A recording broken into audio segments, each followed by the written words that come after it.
Hello everyone, good morning. Deepu's ব্লগে আপনাদের সবাইকে ওয়েলকাম। আপনারা কেমন আছেন? আশা করি ভালো আছেন। আমিও খুব ভালো আছি। আর এখন বাজে সকাল 6টা। আজকে খুব সকাল সকাল ঘুম থেকে উঠেছি, যদিও বা সচরাচর উঠি না, 8টা 7:30 এরকম টাইমেই ঘুম থেকে উঠি।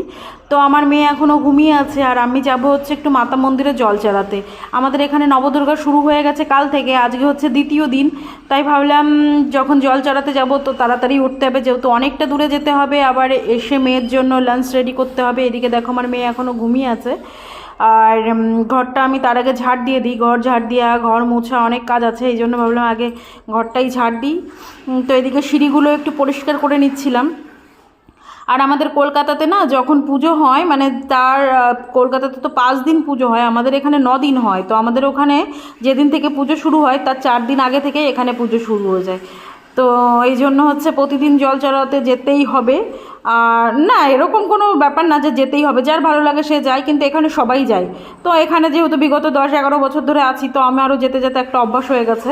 তো যাই হোক, এদিকে চলে এসেছি কিচেনে। আমার মেয়ের জন্য সবজি বানিয়ে রেখে যাই, জানি না আসতে কত দেরি হবে, কতটা ভিড় হবে জানি না। তো ভাবলাম আগে সবজিটাই বানিয়ে রেখে যাই। কালকে রাতে অবশ্য সবজিটা কেটে ধুয়ে রেখে দিয়েছিলাম ঢেকে। তো এখন সেটাই বানাবো। ওদের স্কুলে প্রতিদিন ভেজিটেবলস নিয়ে যেতে বলে, প্রতিদিন যে কী দেবো বুঝতে পারি না। আমার মেয়ে এমনিও ভেজিটেবলস খেতে চায় না, খাওয়ার মধ্যে শুধু আলু খাবে, ও আলুটা বেশি পছন্দ করে।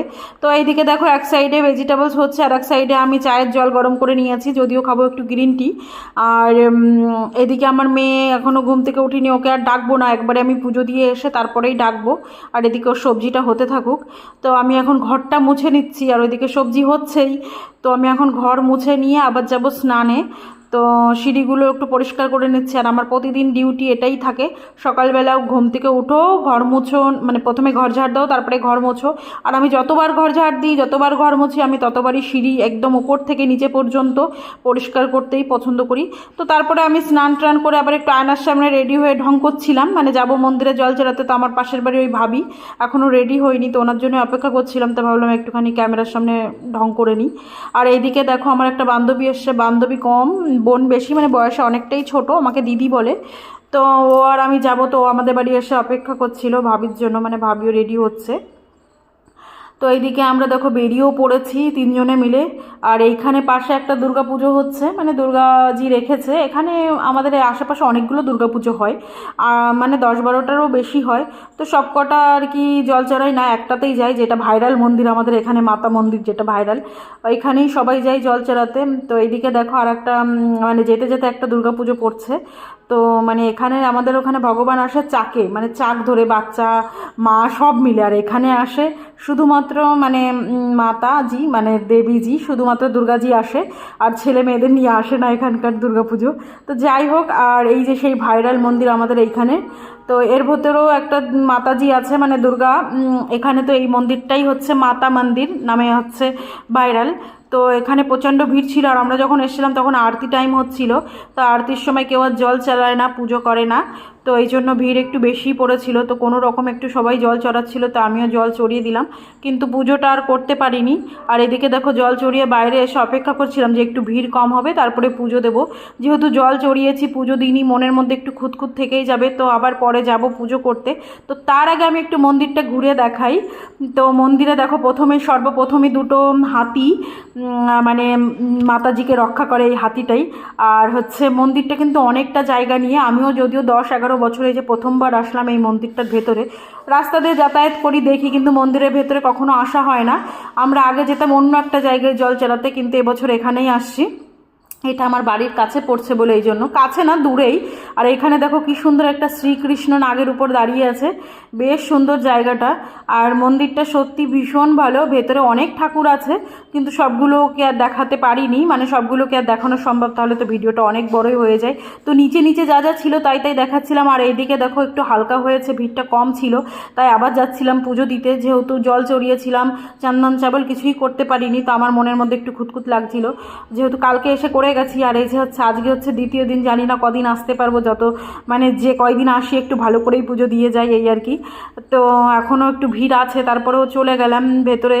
আর যেতে যেতে এই যে এখানকার ডেকোরেশন এরকমই। আর এখানে দেখো কি সুন্দর লাগছে না ভগবানটা, মানে এখানে সবসময় এই মাতাজিই থাকে, এনারই পুজো করা হয়।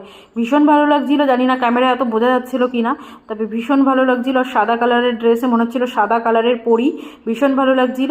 আর এদিকে আমি একটু পুজো করে নিচ্ছিলাম, আর আমার পাশে যে মেয়েটা ছিল ওই ভিডিও করছিল। তারপরে পুজো দিয়ে নিয়ে বাড়ি চলে আসছি, প্রচণ্ড গরম লাগছিল, ঘেমে গেছিলাম একদম আস্তে আস্তে। আর এসে দেখি আমার মেয়ে এখনও ঘুমিয়ে আছে, উঠিনি। আর এই যে ম্যাডামজির মোবাইলে কিছু একটা হয়েছিল, তাই একটু ম্যাডামজির টেনশন করছিল, তো সেটাই আর কি দেখছিল কি হয়েছিল কি না। আর তারপরে আমি আবার আমার একটু ঘরের পুজো দেওয়ার ছিল, তো আমি ঘরের পুজোটাও দিয়ে দিলাম। আর লাকিলি আজকে একটু ফুল পেলাম, তো 10 টাকার ফুল কিনে নিয়ে এসেছিলাম যখন জল চড়িয়ে আসছিলাম, তো এই মন্দির থেকেই। তো এবার আমার মেয়েকে দেখো আবার রেডি করেও দিয়েছি, তার মধ্যে নিজে থেকেও একটু রেডি হয়ে নিয়েছে, এখন জুতো পরছে। আর এই যে যাওয়ার সময় দেখো বলছে মাম্মি টাকা দাও, মানে পয়সা কিসের পয়সা দাও, উনি স্কুলে যাবে, তো এখন স্কুলে নিয়ে পয়সা কি করবে, আমি লাঞ্চ দিয়ে দিয়েছি, এক্সাম চলছে 12:30 আমি বললাম তুমি যাও, আমি যখন স্কুলে যাব তোমাকে আনতে তখন দেবো পয়সা, মানে নিয়ে যাবো আর কি। তো সে তো একাই চলে যাচ্ছে, আমার আর ভরসা করছে না, আমি যাচ্ছি দিতে কিন্তু হবে না, সে 1 মাইল দূরে চলে গেছে। তো তারপরে যেতে যেতে যখন রাস্তায় গরু দেখেছে আবার থেমে গেছে। দেখো এইখানকার মানে আমাদের এমপি শের হচ্ছে এইগুলো, একদম খুলিয়াম রাস্তার মাঝখানে শুয়ে থাকবে, দাদাগিরি একেবারে। হ্যাঁ, এখানকার গরুগুলো বাঁধা থাকে না, এইভাবেই ছাড়া থাকে, ভীষণ অসুবিধা হয় রাস্তা দিয়ে যেতে।